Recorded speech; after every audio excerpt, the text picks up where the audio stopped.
that, I'm shifting attention to the other big story, the top story that we're tracking, which is of the same story continuing as far as Congress state units are concerned. Now, one more time, the very visible, obvious rift between the DKS and the Siddaramaiah camp in the Karnataka unit have come to the fore, with an ugly war of words now erupting between fellow party leaders Zameer Khan and state party chief DK Shivakumar. Remember, Zameer Khan had hit out at what seemed to be DK Shivakumar, saying that it's not possible for any leader to become the chief minister with the support of just one community. This seemed to be in a reference to DK Shivakumar's vokkaliga outreach.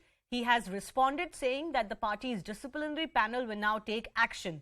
But it seems that is not going to end the matter. In fact, it could make the war uglier. Remember, vokkaliga seers are also reportedly miffed after Zameer Khan's statement. Khan himself has responded saying that he will keep his mouth shut only after his death. ತಾವು ಬೆಳಗ್ಗೆ ಹೇಳಿದ್ರಿ sir, ಯಾರು ಮಾತಾಡಬಾರ್ದು ಅಂತ. ಈಗೇನ್ ಮತ್ತೆ ಪದೇ ಪದೇ ಸಿದ್ದರಾಮಯ್ಯ ಅವ್ರನ್ನ ಪ್ರಸ್ತಾಪ ಮಾಡ್ತಾರೆ. ಅವರಿದ್ರೆ ಮಾತ್ರ ಕಾಂಗ್ರೆಸ್ ಪಕ್ಷ ಅಧಿಕಾರಕ್ಕೆ ಬರುತ್ತೆ ಅನ್ನೋದು. Congress discipline committee will take action.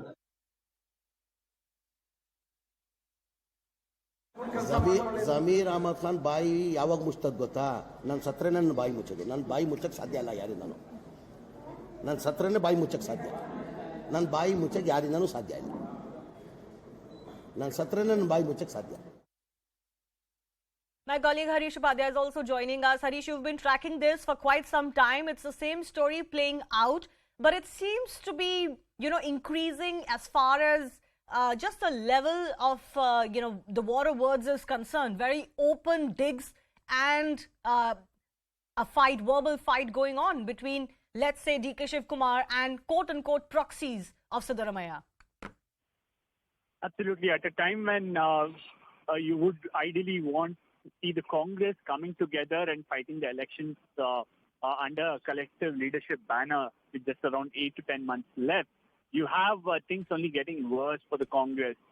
Just 3-4 weeks back, you had Siddaramaiah, DK Shivakumar and Rahul Gandhi having a meeting, and Rahul Gandhi and the party high command suggesting that the party should fight this election under the collective leadership banner.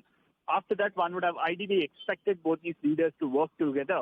But what we have seen is the war or the infighting only increasing. First, it started with Siddaramaiah pitching for his birthday bash on August 3rd. His followers saying that it's almost a show of strength and inviting Rahul Gandhi. Then you had DK Shivakumar reaching out to the vokkaligas, saying that, well, I come from a community which is a significant one, perhaps the second largest one in Karnataka, and it's an opportunity for the vokkaligas to see their man as the next chief minister. And now you have Zameer Ahmad Khan, who's seen as a confidant of Siddaramaiah, also a proxy of Siddaramaiah, making 3 significant statements that could dent the party's electoral prospects. One, he's hit out against DK Shivakumar, saying that nobody can ensure that I keep my mouth shut. That'll happen once I'm dead. More importantly, his comment about vokkaligas, saying that there are more Muslims than vokkaligas in the state, that doesn't mean I can become the chief minister. This is something that has irked several Lingat Swamijis and seers, vokkaliga Swamijis and seers, and they've already expressed it. The fear within the Congress is it could dent party's electoral prospects in the old Mysore region. That's where the vokkaligas are in a big number, and that could hit the party's prospects there. The third point is he's also now once again reiterating that he wants to see Siddaramaiah as the next chief minister. Despite the party making it clear that everyone should be loyal to the party and nobody should idealize a personality, the party doesn't believe in personality politics. You still have Zameer Ahmad Khan saying that he is loyal to the party, but he will support Siddaramaiah, wants to see him as next chief minister. Almost a standoff between the Karnataka Congress chief and Sidhu loyalist Zameer Ahmad Khan. What this means for the Congress is it becomes difficult. It's in a tight spot now. They can't act against Zameer Ahmad Khan in a very stringent manner. Then it risks antagonizing the Muslim community in the state. He's a leader from that community. At the same time, the vokkaligas, the fear within the Congress is that the vokkaligas will get antagonized. It's a vote bank that the Congress is vying for. They believe that HDK and the JDS is not appealing to all vokkaligas. There is a chance for the Congress to get a chunk of these votes from the old Mysore region, but these stages comments won't help their cause. All right, Harish, thanks a lot for setting this up for us. I'm going to go across to the guests now joining us. Mohan Krishna is Karnataka BJP leader. Kapil Madan is lawyer and political analyst. Kapil, let me come to you first. I mean, what do you say about the fact that in various state units, you just keep seeing the top two or amongst the top two of the Congress party fight publicly in a way that actually brings down both the prestige and the chances, the electoral chances of the party down. And, you know, the central leadership just appears incapable of dealing with this. So, madam, look, we need to see that, there is a very thin, hazy line between what you call it as a rift or, when you call as two people competing against each other.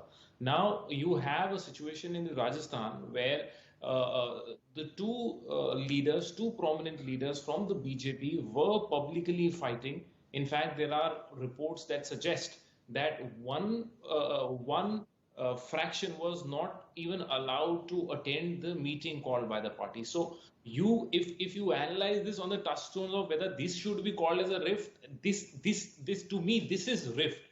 Two people competing against each other, two people having ambitions to become a chief minister. I think this is not sufficient enough to call it as a rift. But when Zameer Khan says that you can't become the chief minister, taking a pot shot at DK Shivakumar with the support of only one community, are you saying that's healthy competition? No, all I'm saying is that who will be the chief minister, it is up to the party central leadership to decide. And I'll quote you another example. Back in 2014, when Mr. Modi was announced as a prime ministerial candidate, there was disagreement within the BJP also.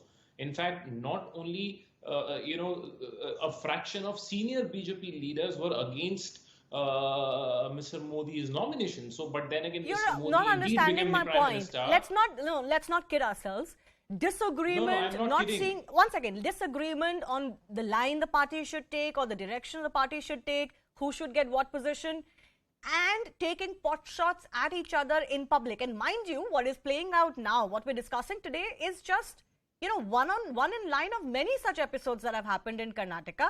We all know what is happening in Karnataka. Let's not try to kid ourselves by comparing it to something else. I'm not saying that there are not personal ambitions in all parties. There are personal ambitions, sometimes difficult to manage for all parties.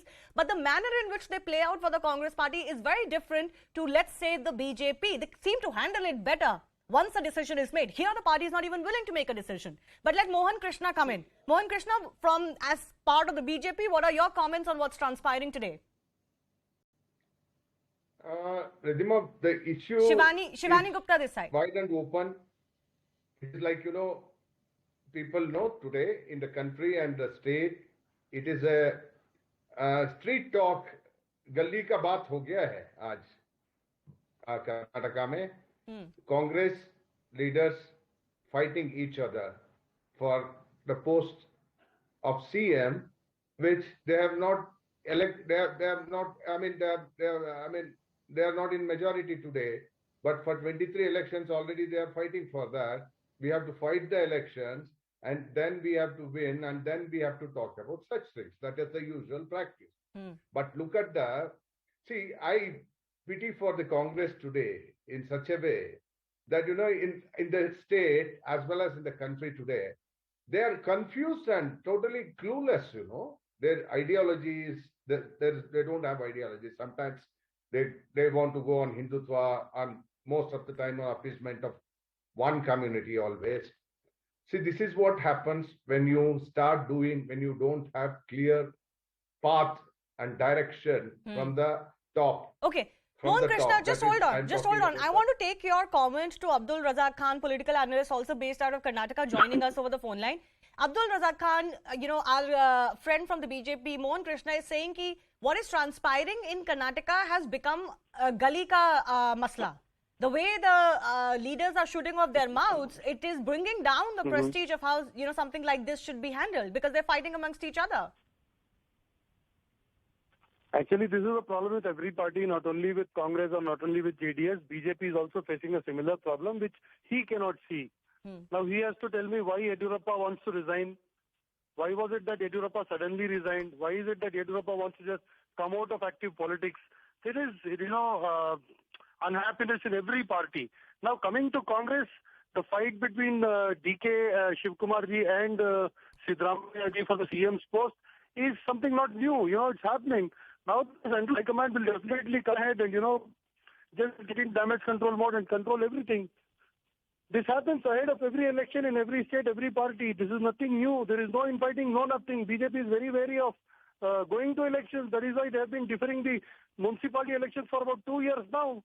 If they were so strong, if they were so confident, why did they conduct the Taluk Panchayat, Zilla Panchayat elections till date? No, I'm not quite discussing who's stronger, but certainly what is transpiring within the Congress party is not putting your best foot forward either. It was just that one MLA said to their party president that, you cannot win elections by just one community, that is the Lingayat community, the vokkaliga community. That is what he said.